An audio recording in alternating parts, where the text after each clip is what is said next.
Hello, comrades, and welcome back to Ushanka Show. Здравствуйте, дорогие товарищи. В эфире программа Ushanka Show. So today we're going to talk about food, nutrition, and grocery stores in the Soviet Union. And I almost forgot.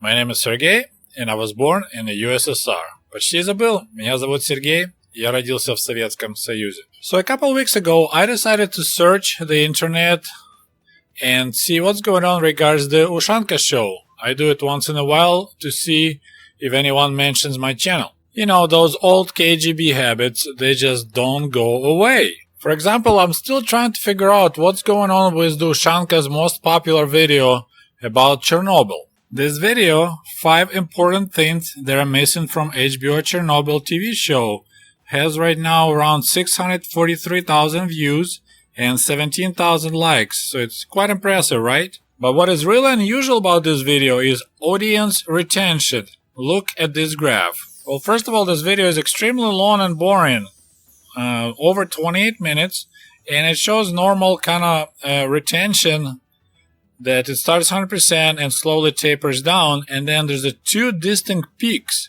So somewhere out there, there's the links to specific seconds of this video, and that's all the people watch, that short segment, and for the heck of it, I still cannot find where those links are. But today we're going to talk about my search results on Reddit.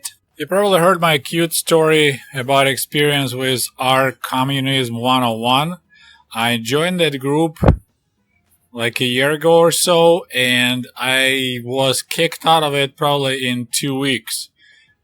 I was quite disappointed because, you know, hey, I grew up in the Soviet Union, I probably could answer your questions, but my answers didn't excite this 183,000 people that are part of this group. I thought about it and I just realized this Our Communism 101 is just a fan club of Soviet porn.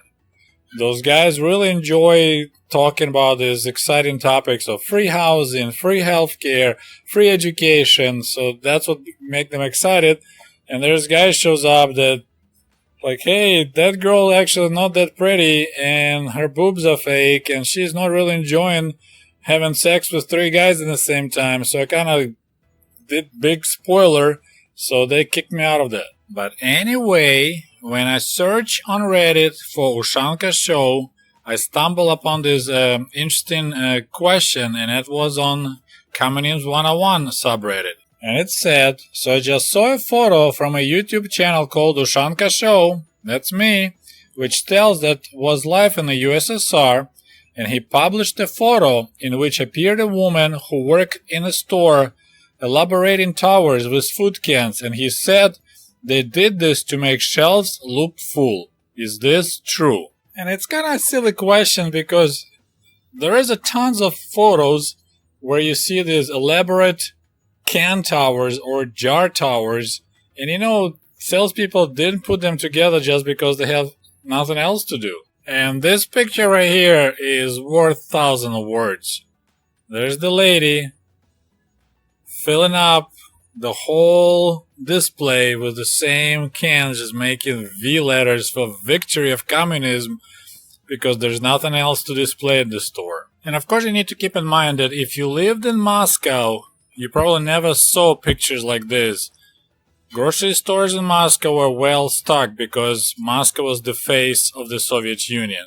Now if you go out in the country, situation was completely different. For example, in that village in the northern Ukraine where I spent every summer, that grocery store, they never even bothered to build any towers because there was hardly anything for sale, and bread was only 3 times a week, and it was sold out pretty much in a couple of hours after it was delivered. But what caught my attention was the answer of the guy by nickname Balkanize USA, which is already kind of interesting what that means. Balkanize USA, just turn United States into many states like what happened to Yugoslavia. So he said, that's just cold facing. We do it here in the States. It looks nice. Not exactly. I looked up facing in American supermarkets. Yes, you make the shelves look stacked, but it's not building towers from exactly same product. Then he hit it hard. This is one propaganda tactic of using a pretty beneath photo, then trying to extrapolate a bunch of nonsense based off already ingrained prejudices. How can I have ingrained prejudices if I actually lived in the Soviet Union for 20 years? It's a photo of some stacked food. Then my comrade Balkanized USA continues. It is true that the USSR didn't have as much a variety of goods, or luxury goods. I totally agree. Due to central planning, part of it, yes, and having to trade with the world as a communist country. I have no idea what is the difference with trading with the world as a communist country or the capitalist country. If you have money, those greedy capitalist bastards will sell you anything.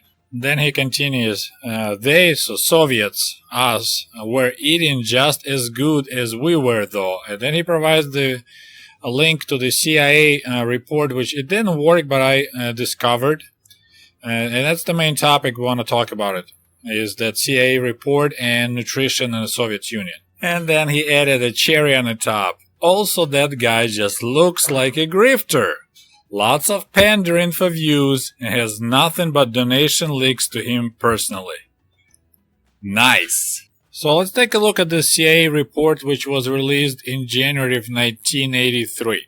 And I just realized that this report is one of the favorite documents of my friend Stanky's, because just recently, yesterday, someone posted exactly the same document word for word under my YouTube community post about the wall of exactly the same products on the shelves in the Soviet store. I don't want to read the whole thing, but you guys can pause the video and read it.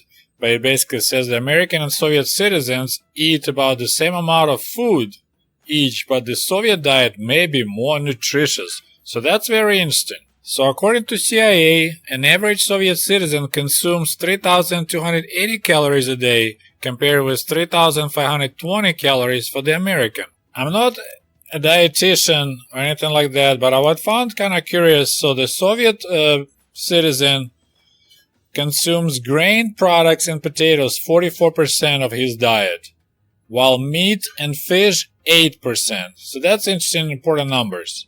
At the same time, Americans consume grain and potatoes 26%, so way less, 44% Soviets, 26% Americans. But then fish and meat 21% versus Soviet 8%. Well, first of all, I'm not sure, it's kind of a long stretch to connect the CIA report and Soviet grocery stores and how they had a really limited selection of products. For example, my family and many other Soviet families never purchased potatoes at the stores. We always went in the villages to our grandparents, so we helped them to plant potatoes, we helped them to harvest potatoes, and as a payment, we will bring bags and bags of potatoes back to the cities, so this way you save money, you have free potatoes. And I read somewhere, unfortunately I can't find that article again, but apparently during the USSR days, 80% of potatoes grown in the Soviet Union were grown in the private lots, not by the collective farms. 80%. What else I find maybe confusing or misleading in this report, it's the word in grain products. It's not like, sounds healthy, but it's bread. It's pretty much what it is. Because in Soviet Union, government heavily subsidized bread, so Soviet people lived not on meat and potatoes, but they lived on bread and potatoes. 44% of their diet was bread and potatoes. And despite the fact that Americans ate almost 3 times more meat and fish, 21% versus Soviet 8%, you need to keep in mind another fact. It's the quality of that meat and that fish. I always shock my American friends when I tell them that I prefer processed meat over steaks. Like, they're so proud of their steaks, and I was like, I would rather have a hot dog. because I grew up on the crappy meats. We didn't raise cattle for beef. It was only like old milk cows. After they done with milking those things for 5 years or so, then they get butchered, and that's kind of meat that we had, old hard meat. So like if you're making soup, you need to boil that meat for like 3 hours to make it softer. And speaking of fish, I grew up on carp. That was like a staple that you could purchase in the cities. It's farm raised carp, and then they bring them in these big tankers, and then you buy live carp and then you cook it. And of course, out in the country you can fish whatever, but I don't remember ever like fresh salmon. Never seen that in my life. And here in America, they consider carp like trash fish. I've seen people, if they catch it in the river, they just throw it out. They never keep carp because it's too bony and doesn't taste good. So anyway, we talked about CIA research on Soviet nutrition, but what about Soviet research on the Soviet nutrition? Looky, looky, who got cookie? Once again, it's food, right? So here you're looking at the report about factual consumption of the main food products in 1964. So it's not 83, it's about 20 years prior. And it's a comparison from what is like supposed to be consumed versus actual consumption. So this is a Institut Питания, so that's the like a research institute for nutrition recommended how much different products population should consume, and then they compare to actual consumption. It's only one page of this report, and I may make the whole big video about it later. But the cutest part about this report, it was classified. It was secret during the Soviet days. So let's go. Line 1. Мясо и мясопродукты. So it's a meat and meat products. Recommended 77.2 kilograms per person to consume in 1 year. Actual consumption was only 37 kilograms. Recommended 77, actual 37. So it's only 48% of recommended amount that the Soviet people ate. Line 2. Milk and milk products, including butter. Recommended 413 kilograms, actual 235. 57% was consumed. Line 3. Рыба и рыбопродукты, fish and fish products. Recommended 20 kilogram, consumed 12 kilogram, only 61%. Line 4. Яйца, eggs. Recommended 274 eggs per year, consume only 111 eggs per year, 41%. Next line. Сахар, sugar. 35 kilograms recommended, 33.2 kilograms consumed. So here we got almost 100% in sugar. I read somewhere that such a good number for sugar consumption is actually because people were buying sugar to do moonshine, samagon. So it was consumed not as a sugar but as alcohol. Next line, line number 6, хлебные продукты, bread products. So here, see, CIA calls it grain products, Soviets call it bread products. So let's see what we got here. Recommended 129 kilograms per year, consumed 156. So remember, bread was heavily subsidized by the government, and it shows. So people were catching up, eating more bread than even recommended, 121%. Next line is картофель, potatoes. So we go. 127 kilograms recommended, 142 kilograms consumed, 112%. So once again, Soviet people catching up with bread and potatoes. And as I said, potatoes were mostly grown on the private lots, and that's how people maintain their nutrition. Line number 8, овощи и бахчевые. So it's vegetables, and I'm not sure how to translate бахчевые, but it's watermelon and all other types of melons. So recommended 130 kilograms, consumed only 70, 54%. So it doesn't look good on veggies. Next line, frukty и ягоды, fruits and berries. Recommended 64 kilograms, consumed only 26, 41%. We add fruits and berries only in season. So once they done, they done. There'll be no strawberries in the winter, no apples late in the winter, so that shows. So not enough fruits and berries consumed in the Soviet Union, only 41% of recommended amount. And the last line is масло растительное, so it's a vegetable oil. We mostly use sunflower oil. I don't recall any corn oil, and even that recommended 10. It's probably liters. Consume only 6.4, so 64%. So if you look at the whole thing, only bread and potatoes were consumed in excessive amounts. Everything else was not enough. Very, very interesting data, isn't it? So I would personally trust more this information, which was classified in Soviet Union, although it's 1964. So hopefully in 20 years we had improvement. But then you think 83, it's only 8 years away from Soviet Union went bye-bye.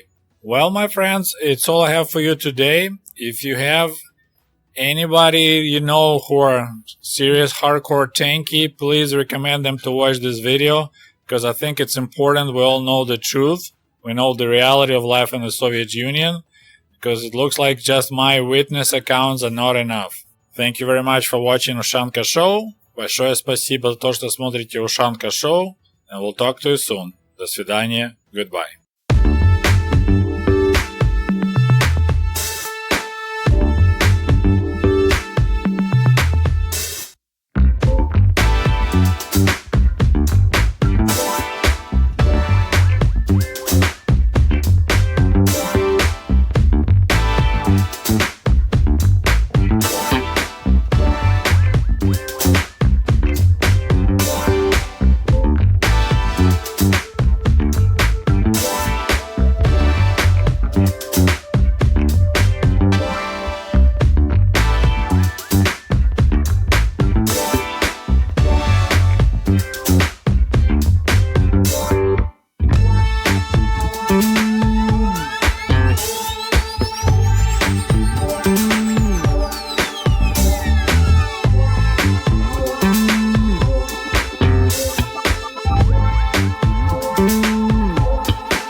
Comrades is available at the Ushanka store at teespring.com. Just a friendly reminder that my book American Diaries is available on amazon.com, or shoot me an email if you would like to have a signed copy. Thank you. And if you love my channel and would like to show your support, please click on the link below this video and become the patron of the Ushanka Show. For as little as $1, you can help us grow and create the new interesting videos about the life in Soviet Union.